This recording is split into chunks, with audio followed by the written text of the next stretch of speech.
You're watching in TVC News, and now let's quickly return to our earlier story where the Lagos State government has promised to establish an emergency and treatment fund to treat patients at a minimal or no price charge.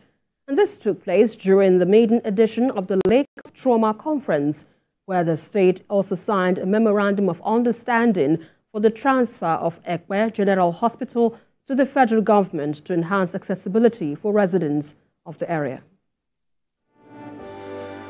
The Lagos State government has achieved a major milestone in its health sector by holding its very first Lagos Trauma Conference.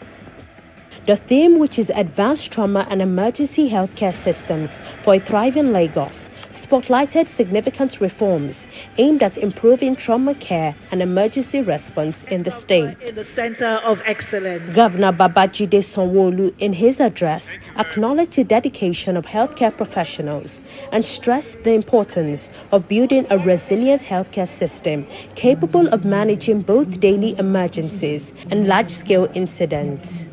And one of the key pillars that we see as our strategy in emergency healthcare is our investment. We also believe that a cornerstone of our healthcare reform is therefore the ability and the capacity to improve our human resource capabilities. We have placed great emphasis on training and retraining, all of our nurses, our doctors, our paramedicals, and other health workers. Other dignitaries like the First Lady of Lagos State, Minister of State for Health, and others discussed the need for financial accessibility and a possible expansion of the Lagos State Health Insurance Scheme to cover emergency services. Catch them young, the young ones in the community, ensure that all these clubs that have been, I don't know what happened to the clubs in the schools when we were young, we had them there, that you catch them young, you ensure that these young ones know what should be done at the right time, in the right situation.